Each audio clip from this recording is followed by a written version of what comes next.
আশা করি সবাই ভালো আছো। আমিও ভালো আছি। আজকে চলে এসেছি এই রোড মাফিয়া অ্যান্ডি নরওয়েলের পার্ট 3 নিয়ে।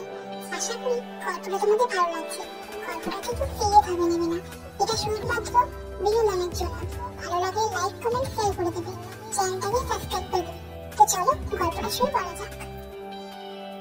ইউঞ্জন ভাবে হয়তো বা ওয়াইন চলে গেছে, তাই সে ওয়াইনকে একটা কল করে, কিন্তু ওয়াইনের ফোন সুইচ অফ পায়। তারপর ইউঞ্জনের মনে পড়ে ওয়াইন বাড়িতে বসে গল্প করার সময় বলেছিল তার ফোনে চার্জ নেই। তাই ইউঞ্জন ভাবে হয়তো বা ওয়াইনের ফোন সুইচ অফ হয়ে গেছে, তাই সেও আর দেরি না করে বাড়ি চলে যায়। আরে এর জ্ঞান ফেরা। আর্মির কানে জাঙ্কুকের কথা যেতে সে ওইখানে একটা লোককে ইশারা করে জল আনার জন্য। সেই লোকটা ইশারা পেতে জল নিয়ে আসে। তারপর ওয়াইনের জ্ঞান ফেরে। ওয়াইনের জ্ঞান ফিরতেই ওয়াইন দেখে সে একটা চেয়ারে বসে আছে এবং তার হাত পা চেয়ারের সাথে বাঁধা এবং মুখও বাঁধা, এবং তার চারিপাশে দাঁড়িয়েছে অসংখ্য গার্ডস এবং সবার হাতে আছে বন্দুক।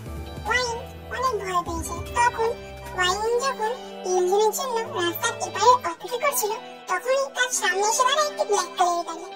গাড়িটা ওয়াইনের সামনে দাঁড়ালে সে যখনই পা বাড়ায় একটু সামনে এগোনোর জন্য, তখনই গাড়ি থেকে কিছু লোক বেরিয়ে এসে তার মুখে সামনে একটি রুমাল ধরে এবং সে অজ্ঞান হয়ে যায়। এইসব কেউ কিছুই দেখতে পায় না, কারণ ওয়াইন যেখানে দাঁড়িয়ে ছিল সেখানটা ছিল একটু অন্ধকার এবং গাড়ি এসে দাঁড়ানোয় আর লোকে কিছুই দেখতে পায় না। ওয়াইনের সামনে চেয়ারে পায়ের উপর পা তুলে বসে আছে মাফিয়া জিয়ন জাঙ্কু। দৃষ্টি তার মাটিতেই সীমাবদ্ধ। মাটি থেকে দৃষ্টি সরিয়ে ওয়াইনের দিকে তাকাতেই ওয়াইন ভয়ে কান্না করে দেয়। রাগে তার দুটো চোখ লাল হয়ে আছে। জাঙ্কুকের লাল চোখ দেখে ওয়াইন কান্না করছে। ওয়াইন তো ভেবেই নিয়েছে সে আর কখনো তার বাবার সাথে দেখা করতে পারবে না। এই রোড মাফিয়া তাকে মেরেই ফেলবে। জাঙ্কুকের কথায় ওয়াইনের ধ্যান ভাঙে। তোমাকে আমি বারণ করার পরেও তুমি পুলিশে কমপ্লেন করো আমার নামে? কি ভেবেছিলে আমি কিছুই জানতে পারবো না? ওয়াইন কিছু বলতে যাবে, কিন্তু জাঙ্কুকের চোখের দিকে তাকিয়ে সে আর কিছুই বলতে পারে না। ভয় আবারও কান্না করবে। জাঙ্কুক একদম উঠে। এই একদম কান্না করবে না। কমপ্লেন করার সময় মনে ছিল না আমি যদি জানতে পারি তোমার কি হাল করবো? ওয়াইন প্রথমে ভাবে সে ইউজিনের কথা বলে দেবে, কিন্তু পরে সে ভাবে সে নিজের মতো হাল ইউজিনও করতে পারবে না। ওয়াইন কান্না করতে করতে বলে, আমাকে প্লিজ ক্ষমা করে দিন। আমি আপনার নামে কমপ্লেন তুলে নেব। আমি আর কোনোদিন আপনার সামনে আসবো না। একদম চুপ। এসব নাটকের কথা আমার সামনে চলবে না। চুপচাপ আমার নামে যে কমপ্লেন করেছো সেটা তুলবে। ওয়াইন কান্না করতে করতে হ্যাঁ সূচক মাথা নেড়ে। ওয়াইনের বাবা কিছুদিন আগে ইউএসএ গেছে ডক্টর দেখাতে। ওয়াইনের বাবার বোন থাকে ইউএসএতে। সে তার বোনের কাছে ইউএসএ।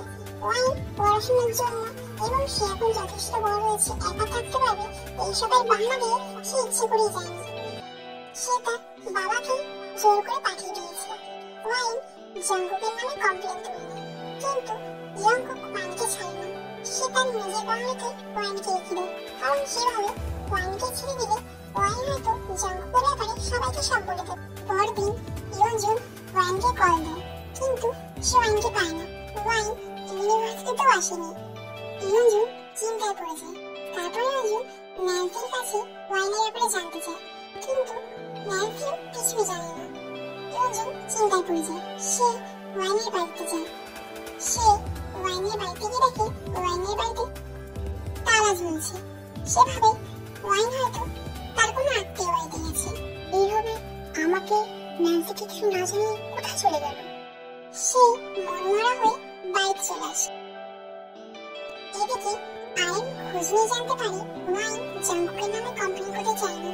ইয়ঞ্জন নামে একটা ছেলে ওয়াইনকে জোর করে জাঙ্কুকের নামে কমপ্লেন করিয়েছে। ওয়াইন জাঙ্কুকের বাড়িতে বসে বসে বোর হচ্ছে।